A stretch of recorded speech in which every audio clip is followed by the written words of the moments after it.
നമ്മൾ നാട്ടിലൊക്കെ സഞ്ചരിക്കുമ്പോൾ ഏറ്റവും പ്രധാനമായിട്ട് നമ്മൾ ശ്രദ്ധയിൽപ്പെടുന്ന കാര്യം വ്യാപകമായിട്ട് കാണുന്ന വലിച്ചെറിയലുകളാണ്. അത് കേരളം അഭ്യസ്ത വിദ്യരുടെ നാടാണ്. എല്ലാവരും എല്ലാ ദിവസവും പത്രങ്ങൾ വായിക്കും, ഇപ്പോഴാണെങ്കിൽ ടെലിവിഷൻ കാണും, അല്ലെങ്കിൽ അവർ ഇപ്പോഴത്തെ പുതിയ മീഡിയ ഇതെല്ലാം കാണുകയും ആസ്വദിക്കുകയൊക്കെ ചെയ്യുന്ന ജനങ്ങളാണെങ്കിൽ, പക്ഷേ അവർക്ക് അവരുടെ വീട്ടിൽ പോയ വൃത്തിയായിരിക്കും, പക്ഷെ അവരാ ഉള്ള വൃത്തികേട് പുറത്തേക്ക് എറിയുന്നത് റോഡിലേക്കാണ്. അപ്പോൾ നമ്മുടെ ഒരു സ്വന്തം ഇടം മാത്രം തൊട്ട് മുമ്പിലുള്ള സ്ഥലം മാത്രം വൃത്തിയായിരുന്നാൽ മതി എന്നാണ് നമ്മുടെ വൃത്തിയെ പറ്റിയുള്ള സങ്കല്പം.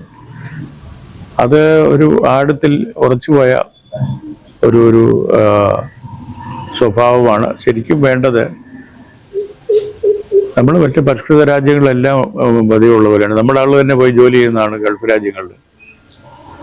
അവിടെയൊക്കെ ഒരു കടലാസിന്റെ തുണ്ട് നമ്മുടെ മലയാളി പോലും താഴെ ഇടത്തില്ല. കാരണം വളരെ കർശനമാണ്. അങ്ങനെ താഴെയിട്ട് അയാൾക്ക് ശിക്ഷ കിട്ടും എന്നുള്ളത് കൊണ്ട് മാത്രമാണ്. അതേ മലയാളി തിരുവനന്തപുരത്ത് വന്ന് ഫ്ലൈറ്റ് ഇറങ്ങിയാൽ അത് നേരെ ആ എയർപോർട്ടിൽ തന്നെ എറിയും. ബാക്കി വന്നതും കീറിപ്പോയതൊക്കെയായിട്ടുള്ള സംഗതികളൊക്കെ അവിടെ തന്നെ എറിഞ്ഞിട്ട് പോകും. നമുക്ക് എന്തുകൊണ്ടും അങ്ങനെ ഒരു നമ്മുടെ രക്തത്തിൽ അത് കലർന്നിട്ടില്ല. ഇതൊരു സോണാണ് കേരളം എന്ന് പറയുന്നത്. ഈ സോണിനകത്തോട്ട് വന്നു കഴിഞ്ഞാൽ പിന്നെ വേറൊരു വ്യക്തിയാണ് മലയാളി. പുറത്തു പോയാൽ അത് വളരെ യോഗ്യനാണ്.